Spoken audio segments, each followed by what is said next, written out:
பரலோகத்திலிருந்து கர்த்தருடைய தூதனின் வலுவாய் துணிக்கும் 7ஆம் எக்கால சத்தம், பயப்படாதிருங்கள், இதோ சர்வ சிருஷ்டிக்கும் மிகுந்த சந்தோஷத்தை உண்டாக்கும் நற்செய்தியை உங்களுக்கு அறிவிக்கின்றேன்.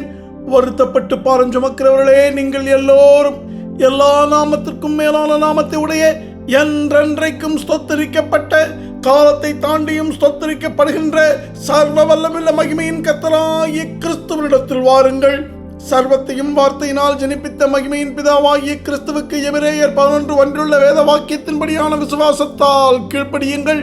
கடைசி வரை அதில் நிலைத்திருங்கள். அப்பொழுது அவர் உங்களுக்கு இப்பொழுதே இளைப்பாறுதலை தந்தருள்வார்.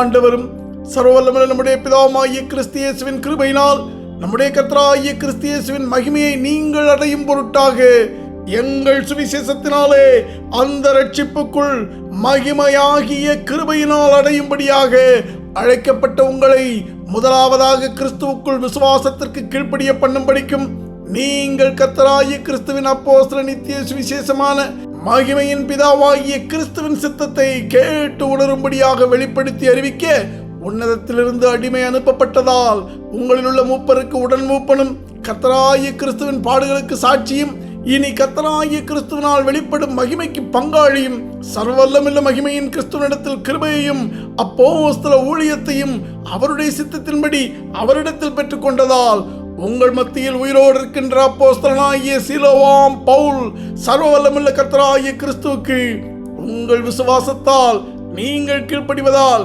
அவருடைய மகிமையோடு கூட ஒப்புரவாகும்படி மகிமையின் பிதாவாம் கர்த்தராகிய கிறிஸ்து இயேசுவின் மகிமையின் நாமத்தினாலே உங்களுக்கு மீண்டும் மீண்டும் புத்தி சொல்லுகின்றேன். கர்த்தர் தரும் ஞானத்தையும் புத்தியையும் இன்றைய செய்தியாக காண்போம். யார் அந்த மகிமையின் பிதா? பகுதி 15. சர்வவல்லமையுள்ள கர்த்தராகிய கிறிஸ்துவுக்குள் அழைக்கப்பட்டவர்களே, சர்வமுமான ஒன்றான மகிமையின் பிதாவை குறித்து அப்போஸ்தலராகிய நாங்கள் உங்களுக்கு அறிவிக்கின்றவைகளை நீங்கள் கர்த்தராகிய கிறிஸ்துவனிடத்தில் தேடி, அதாவது மகிமையின் வார்த்தையானவரிடத்தின் நுகத்தை சுமந்து கொண்டு தினமும் அதிகாலையில் கர்த்தராகிய வார்த்தையானவரோடு தனித்தமர்ந்து கற்று தேரும் பொழுது இன்னும் அதிகமாக தம்முடைய வல்லமையையும் மகிமையும் அவருடைய ராஜ்யத்தையும் குறித்த நித்திய சுவிசேஷத்தை நீங்களும் உணரச் செய்வார். ஆம், மகிமைக்குரிய பரத்துக்கடுத்த தேவ ரகசியமான மகிமையின் பிதாவை இன்னார் என்று அவரிடத்திலேயே கற்று உணர்ந்து கொள்ளுங்கள்.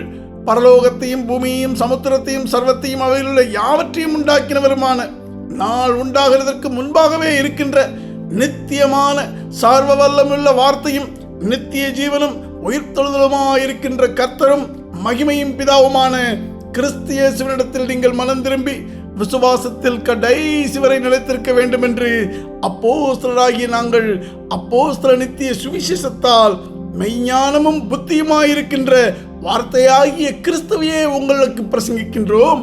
கடந்த செய்திகளில் கர்த்தருடைய இரத்தத்தினால் உண்டான புதிய உடன்படிக்கையின் மறைவான மன்னாவினாலும் அப்போஸ்தல உபதேசங்களினாலும் மகிமையின் பிதாவின் மகிமையை குறித்தும் கிருபையை பற்றியும் மகிமைக்கெடுத்த உபதேசங்களை கண்டோம். இன்னும் அதிகமான பேர் உடன்படிக்கையை மீறி நியாய பிரமாணத்துக்குள் இருப்பதால் அங்கிருந்தும் மகிமைக்குரியவர்களை மீண்டும் காண்போம். ஆம், பழையவைகளும் மகிமையின் பிதாவாகிய கிறிஸ்து இயேசுவுக்குரியவைகளை முன்னறிவித்ததை உங்கள் ஆத்துமா அறிந்து கொள்ளட்டும்.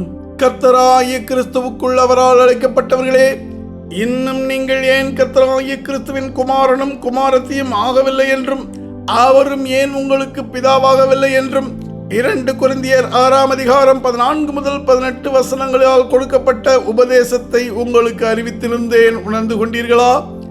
ஆம், மீண்டும் நினைவூட்டுகின்றேன்.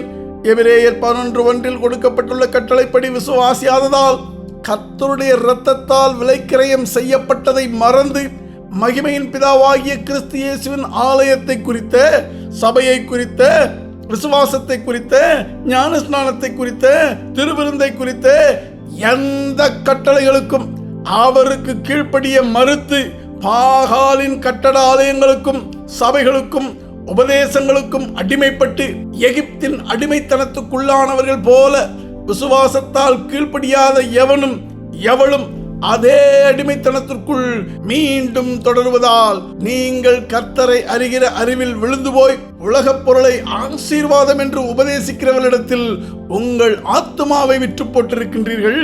ஆனபடியால் உங்களை மறுபடியும் எச்சரிக்கின்றேன், நீங்கள் அவர்கள் நடுவில் இருந்து புறப்பட்டு பிரிந்து போய் அந்த அசுத்தமானதை தொடாதிருங்கள் என்று கர்த்தர் சொல்லுகின்றார். அப்பொழுது நான் உங்களை ஏற்றுக்கொண்டு உங்களுக்கு பிதாவாயிருப்பேன், நீங்கள் எனக்கு குமாரனும் குமாரத்தியுமாய் இருப்பீர்கள் என்று சர்வ வல்லமையுள்ள கர்த்தர் உங்களுக்கு சொல்லுகின்றதை மீண்டும் நினைவூட்டுகின்றேன். உணர்ந்து கொண்டீர்களா? அடிமைத்தனத்துக்குள் இருப்பவர்களே, கூடவே இருந்து கர்த்தர் அருளின தீர்க்க தரிசனத்தை கவனியுங்கள். யாத்ராகமம் 7ஆம் அதிகாரம் 5ஆம் வசனம், 20ஆம் அதிகாரம் 2ஆம் வசனம், உபாகமம் 5ஆம் அதிகாரம் 6ஆம் வசனம், சங்கீதம் 81ஆம் அதிகாரம் 10ஆம் வசனங்களில் கர்த்தர் வெளிப்படுத்தி இருக்கின்றபடி கர்த்தராகிய கிறிஸ்து அப்போஸ்தல நித்திய சுவிசேஷத்தால் உங்களை நோக்கி எப்பொழுதும் நித்தியமாக தன்னுடைய கிருபையின் கரங்களை நீட்டுகின்றார். நீங்கள் விசுவாசித்து உங்கள் அடிமைத்தனத்திலிருந்து புறப்பட்டு கர்த்தராகிய கிறிஸ்துவிடத்தில் அடைக்கலமாகுங்கள். அப்பொழுது யார் அந்த மகிமையின் பிதா என்பதை உங்கள் இருதயம் உணர்ந்து கொள்ளும். அவரே அதை செய்து முடிப்பார். ஏசாயா 43ஆம் அதிகாரம் 10ஆம் வசனம், 11 வசனம், 12 வசனங்கள், 44ஆம் அதிகாரம் 24ஆம் வசனம், 45ஆம் அதிகாரம் 3 முதல் 5 வசனங்களில் வெளிப்படுத்தி இருக்கிறபடி வேத வாக்கியத்தின்படி விசுவாசிக்கின்ற நீங்களும் கர்த்தரால் தெரிந்து கொள்ளப்பட்டவர்களாகிய அப்போஸ்தலர்களும் எதற்கு சாட்சியாக இருக்கிறீர்கள் என்று கர்த்தராகிய கிறிஸ்து சொல்லுகின்றார். கர்த்தராகிய கிறிஸ்துவுக்கு முன் ஏற்பட்ட தேவன் இல்லை, அவருக்கு பின் இருப்பதும் இல்லை. நானே கர்த்தர், என்னை அல்லாமல் இரட்சகர் இல்லை என்று கர்த்தராகிய கிறிஸ்து வெளியரங்கமாக அறிவிக்கின்றார். அதற்கு சாட்சிகளாய் இருக்கின்றோம். அன்று தீர்க்கதரிசிகளின் கூடவே இருந்து சுவிசேஷகர்களின் அப்போஸ்தலர்களின் உள்ளே கர்த்தராகிய பரிசுத்த ஆவியானவராக இருந்து கர்த்தராகிய கிறிஸ்துவான நானே உங்களுக்கு சுவிசேஷத்தை அறிவித்து உங்களை ரட்சித்து சகலருக்கும் விளங்க பண்ணினேன். உங்களில் இப்படி செய்யத்தக்க அந்நிய கர்த்தர் இல்லை, நானே சர்வ வல்லமையுள்ள கர்த்தர் என்பதற்கு நீங்கள் எனக்கு சாட்சிகள் என்று கர்த்தராகிய கிறிஸ்து சொல்லுகின்றார். இதை கேட்டுக்கொண்டிருக்கின்றவர்களே, இப்படிப்பட்ட சாட்சியாக நீங்கள் மறுரூபமாகிவிட்டீர்களா? நானே கர்த்தர், வேறொருவர் இல்லை, என்னை தவிர வேறொரு கர்த்தர் இல்லை என்று சர்வ வல்லமையுள்ள கர்த்தராகிய கிறிஸ்து உங்களுக்கு மீண்டும் மீண்டும் நினைவூட்டுகின்றார். இப்பொழுதாவது உணர்ந்து கொண்டீர்களா? உணர்ந்து கொண்டிருந்தால் எரேமியா 24:27 கர்த்தர் வெளிப்படுத்தினபடி கர்த்தருடைய காணக்கூடிய ரூபமாக இறங்கி வந்தவரே, ஒருவரும் காணக்கூடாத மகிமையின் பிதாவாகிய கர்த்தர் என்று அறியும் இருதயத்தை அவர்களுக்கு கொடுப்பேன். இப்படி அறிந்தவர்கள் எவர்களோ அவர்கள் என் ஜனமாயிருப்பார்கள். நான் அவர்கள் கர்த்தராயிருப்பேன். அவர்கள் தங்கள் முழு இருதயத்தோடும் கர்த்தராகிய கிறிஸ்துவிடத்தில் திரும்புவார்கள் என்று இஸ்ரவேலின் கர்த்தராகிய சர்வ வல்லமையுள்ள மகிமையின் பிதா சொல்லுகின்றார். இப்படி உங்கள் காதுகள் கேட்கும்படி உங்களுக்கு அறிவிக்கப்பட்டவைகள் உங்களில் நிறைவேறுகின்ற பொழுது யோவேல் 2:27 வெளிப்படுத்தியபடி கர்த்தராகிய கிறிஸ்துவான நானே இஸ்ரவேலின் நடுவில் இருக்கிறவர் என்றும் நானே உங்கள் தேவனாகிய கர்த்தர், வேறொருவர் இல்லை என்றும் அறிந்து கொள்வீர்கள். இப்படி அறிந்து உணர்ந்து விசுவாசிக்கின்ற எவனும் எவளும் என் ஜனங்கள் என்றும் மகிமையின் பிதாவாகிய கர்த்தர் சொல்கிறார். இப்படி மகிமையின் பிதாவாகிய கிறிஸ்துவுக்குள்ளான அவருடைய குமாரனும் குமாரத்தையும் ஒருபோதும் காலத்தை தாண்டியும் வெட்கப்பட்டு போவதில்லை என்று மீண்டும் உறுதிப்படுத்துகின்றார். இப்பொழுது உன்னை நீயே சோதித்துப் பார். பரத்திலிருந்து அனுப்பப்பட்ட தூதர்களாலே அன்றும் இன்றும் இனி என்றென்றும் அறிவிக்கப்படும் சுவிசேஷத்தை பிதாவாகிய கர்த்தருடைய இரத்தத்தினால் உண்டான நித்திய ஜீவ பிரமாணத்தில் கண்டு கீழ்ப்படியுங்கள். அன்று லூக்கா 2:11 பரத்திலிருந்து அனுப்பப்பட்ட தூதன் அறிவிக்கின்றான், ஆதி முதல் அறிவிக்கப்பட்டிருக்கின்ற அந்த மகிமையின் பிதாவாகிய கர்த்தர் இன்று கிறிஸ்து எனும் இரட்சகராக உங்களுக்கு தாவீதின் ஊரில் பிறந்திருக்கிறான் என்று அதே பரலோகத்திலிருந்து அனுப்பப்பட்ட தூதர்களாகிய அப்போஸ்தலரான நாங்களும் உங்களுக்கு அறிவிக்கின்றோம். உன்னதத்தின் மகிமையின் பிதாவாக இருந்து ஆளுகை செய்கின்ற கர்த்தராகிய கிறிஸ்து இயேசுவை விசுவாசி, அப்பொழுது நீயும் உன் வீட்டாரும் ரட்சிக்கப்படுவீர்கள் என்று அப்போஸ்தல நித்திய சுவிசேஷத்தை உங்களுக்கு அறிவிக்கின்றோம். கேட்கிறதற்கு காதுள்ளவன் கேட்க கடவன். அறிவிக்கப்பட்ட இந்த சுவிசேஷத்தை கேட்டு அவர் விசுவாசமாகிய நித்திரை விட்டு எழுந்திருக்கத்தக்க வேலையாயிற்றென்று நாம் காலத்தை அறிந்தவர்களாய் இப்படி நடக்க வேண்டும். நாம் விசுவாசிகளான பொழுது ரட்சிப்பு சமீபமாய் இருந்ததை பார்க்கலாம். இப்பொழுது அது நமக்கு அதிக சமீபமாயிருக்கிறது. அவ்விசுவாசமாகிய இரவு சென்று போயிற்று, விசுவாசத்தால் உண்டாகும் கீழ்ப்படிதல் என்ற பகல் சமீபமாயிற்று. ஆகையால் அந்தகாரத்தின் கிரியைகளை நாம் தள்ளிவிட்டு ஒளியின் ஆயுதங்களை தரித்துக் கொள்ள கடவோம். பாரம்பரிய வழிபாட்டு முறைமைகளினால் உண்டான களியாட்டும் வெறியும் வேசித்தனமும் காம விகாரமும் வாக்குவாதமும் பொறாமையுமான துர்ரிச்சைகளுக்கு இடமாக கர்த்தராகிய கிறிஸ்துவின் ஆலயமாகிய உங்கள் உடலை பேணாமல் இருந்து பகலிலே நடக்கிறவர்களைப் போல சீராய் நடந்து சர்வ வல்லமையுள்ள மகிமையின் பிதாவாகிய கர்த்தராகிய கிறிஸ்து இயேசுவை உங்கள் விசுவாசத்தின் பரிபூரணத்தினால் உங்களுக்குள் தரித்துக் கொள்வதனால் கர்த்தராகிய கிறிஸ்துவின் ராஜ்யமாக இப்பொழுதே மறுரூபமாகுங்கள். மனம் திரும்புங்கள், பரலோக ராஜ்யம் உங்களுக்கும் சமீபித்திருக்கின்றது. ஆமேன்.